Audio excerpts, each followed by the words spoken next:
Good afternoon. I'm very happy to welcome actress and model and producer Jacinth Headlam, speaking to us from California. Pleasure to see you live with us, Jacinth. Thank you very much for accepting the interview.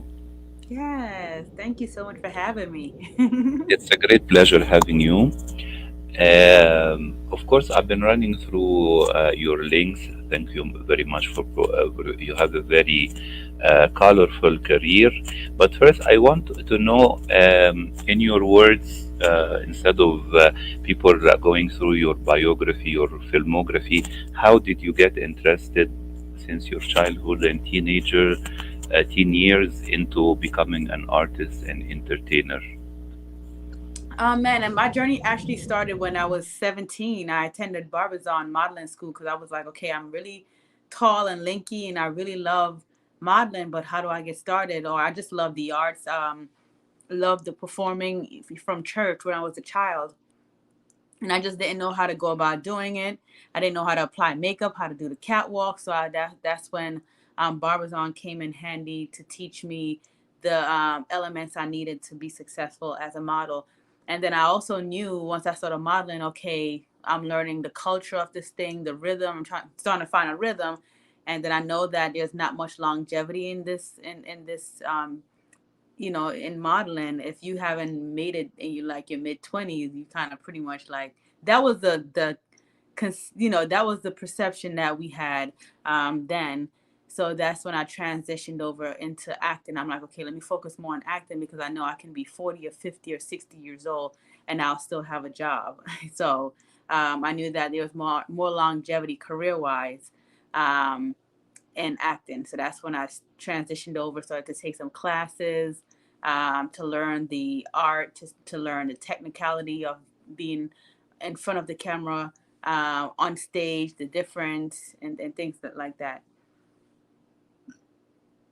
And when you started to be involved, I see, like 6 years or 7 years ago, you started to act in short films.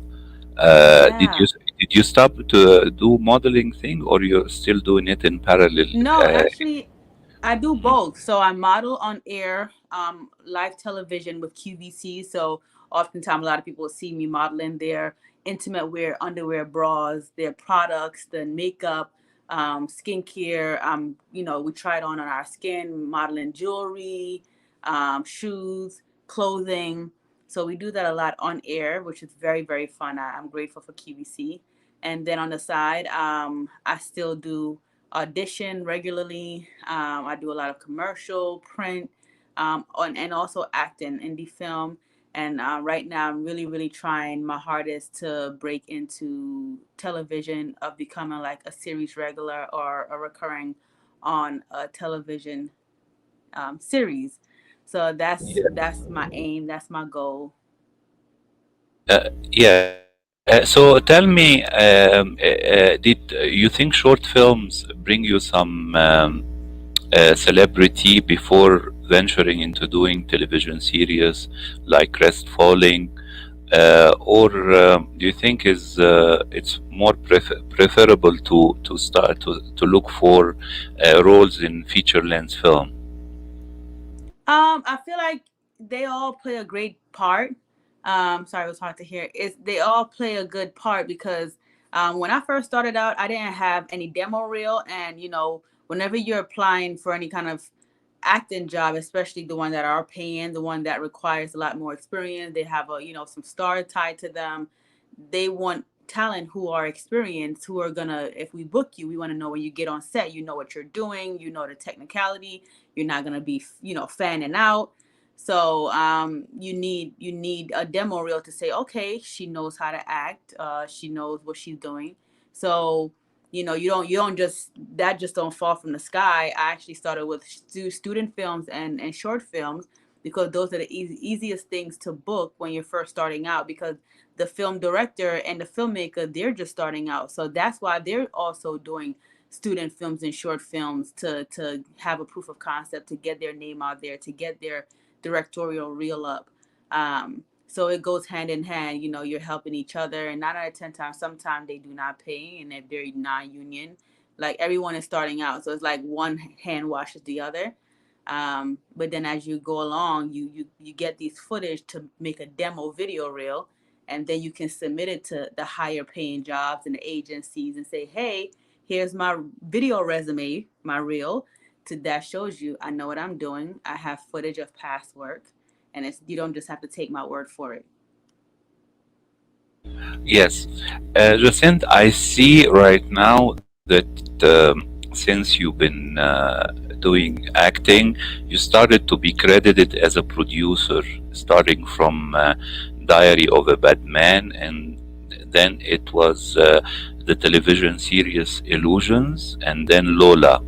So tell me, what does it feel, to work behind the camera as well? I Because I know the term producer involves a lot of assignments. I mean, it's basically you handle a lot of things, side by side by the director, and you are responsible for a lot of things. So tell me about moving, to become a producer, and also as well in an early age, because a lot of models or actors who like to become filmmakers or producer, they spend, maybe longer time in the entertainment industry. I I'm a big believer of creating your own table, creating your own lane, and not waiting around for someone to deem you worthy, not waiting around for someone to say, yes, I want to book you for this role. I'm a big believer in, if I have the will, I have the power, and I can make it happen. So I got into film producing because is you carry a little bit more power when you can create, take a content from script to screen. It does require a lot more work. It's a lot more tedious. You're literally putting out fires because as a producer, you're pretty much in charge of this project from an idea till post production of when it's finally out and it's marketed and it's boom. And even after it's out, you're still you're still kind of still juggling in, and so it's a lot of work. But a great friend of mine and also a mentor, Antoine Allen, he's always coached me in, create your own content. Don't wait on anyone to, if you want to be a leading lady, or you want to be a detective or a doctor, write the role and write the film. Even if you don't have the money for a feature, start off as a short, put it in film festival and get the recognition and get your name out there, build relationship, build your brand. And that's what I took his advice, and I started to, you know, produce and get into creating content. And also now I'm at the place where I would want to produce for other people as well. Um, I've done it for myself, and it is hard, but it's great. It's a great fulfillment. Great. Right now, recently you have a documentary short called I'm Jacinth Love After. And here it says they have a television series with the same title. So tell us about both. Are both related? The short is some kind of a pilot for the upcoming television series. What can you tell us about both of them? Yes, so I'm an author as well. I'm a published author. I wrote my book, which is a self-help motivational memoir, in 2019. It was released February 2019. And the book is pretty much, it spoke about my healing, my journey, who is Jacinth, and who am I now outside of everything that I was struggling with, from being a single mom, going through a bad divorce, and going through a depression, and just feeling really lost, feeling like there was no way out, no hope, and going from having to go through a season of like really forgiving all my offenders and forgiving myself, and finding a new identity and finding my power and really tapping into that thing and owning it. So that's what led me to do the book Love After. And then a friend of mine and who was managing me at the time, Jane Applegate, and JP Packer, who was one of her film students, he specializes in documentary, and he was so compelled by my story. They wanted to co-produce, and also he wanted to direct and shoot a documentary of mine. So we booked our trip. We went to Jamaica, and we know did a documentary of where I grew up, my home, and my journey from childhood to now as an adult, and how I triumphed and how I got to where I am now. So it was a short documentary, very, very powerful. I was actually thinking of releasing it this month.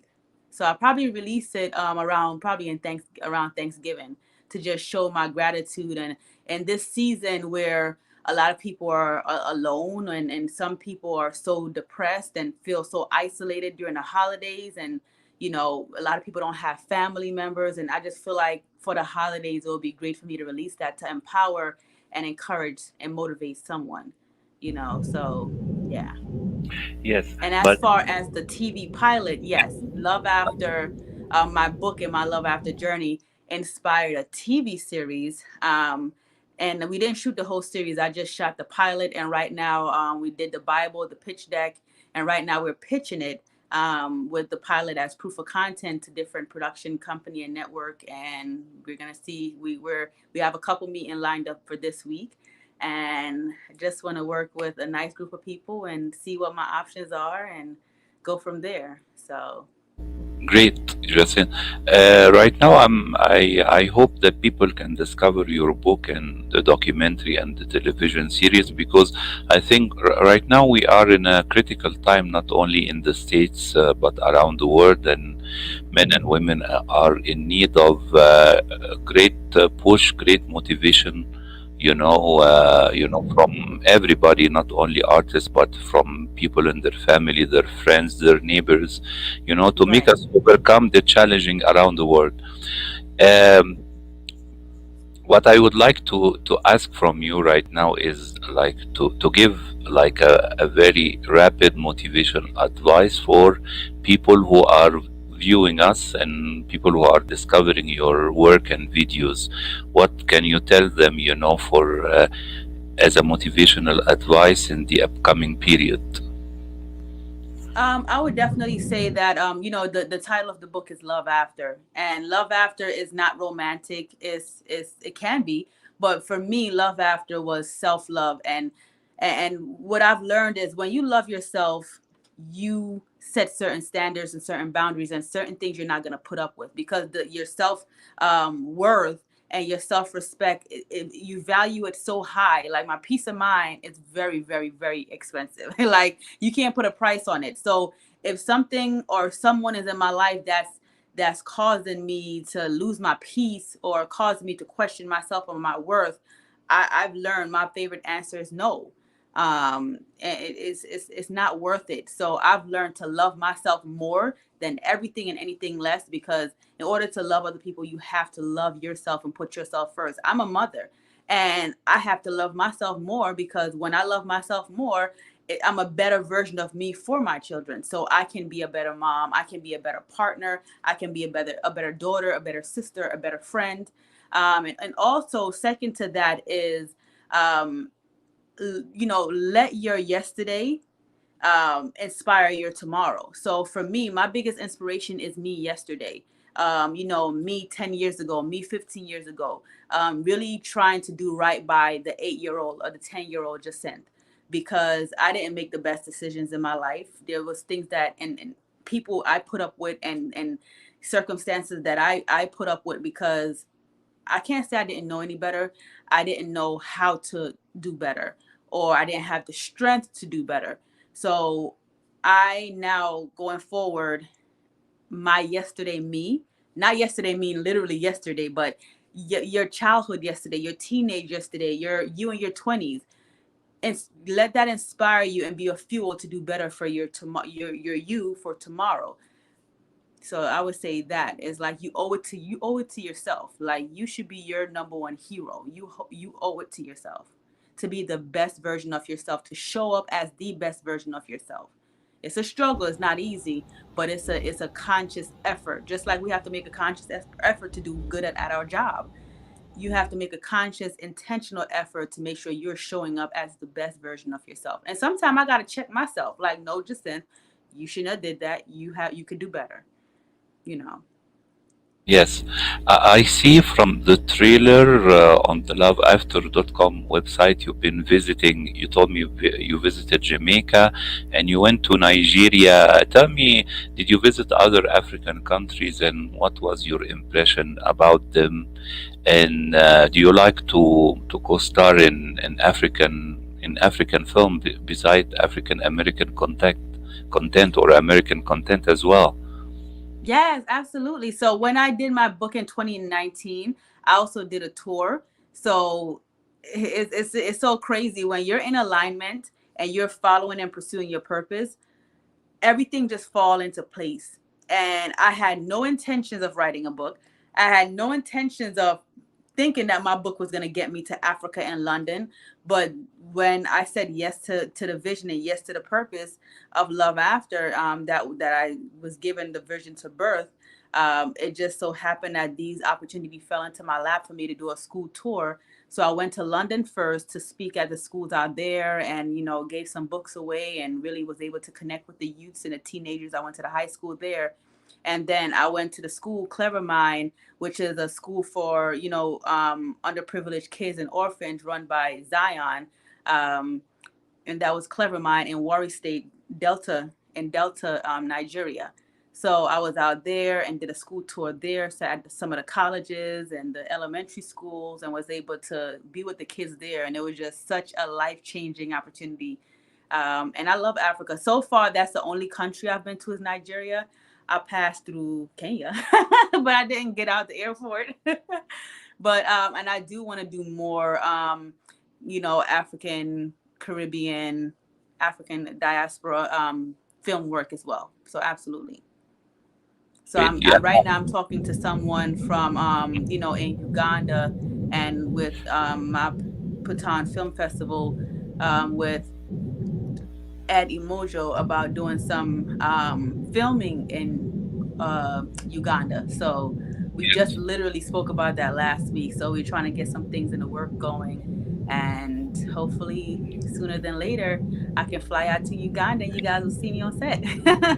Great, great. Yeah, yes, you should send us a video to publicize it. Right now I'm jury in African Film Festival in Nigeria. It is the 10th edition. I was jury two times, but I'm doing it online right now. Wow. And been in Nigeria, been in Uganda, Kenya, Burundi, of course, the North and the Moroccan countries, it's very beautiful. They are very talented. Been two times jury in Durban Festival in South Africa. And last week, it's very beautiful there. I also been talking last week to Paul, who is organizing a horror film festival. Can you imagine, in Cape Town? Very interesting. He has background in music. You see him like a heavy metal star with long hair and everything. And they have a horror festival in Cape Town, which is very interesting. And they open it every time in Halloween. Yeah. It's very colorful in Africa. Jacinth, I want to thank you very much for the interview. It was a great pleasure having you online, and I look forward to see your documentary. Don't forget to send me the link when it is released, and the television series as well. And I wish to you and to your family and friends and collaborators all the best in the upcoming period. Better days to come, hopefully, for everybody and every one of us. And I look forward for your next films, books, all kind of creativity you are planning. Thank you so much. And yes, I'll definitely send you a private link to the documentary so you can see it today. Yes, best wishes, and thank you very much for the live. Thank you. Thank you. Take care. Bye bye.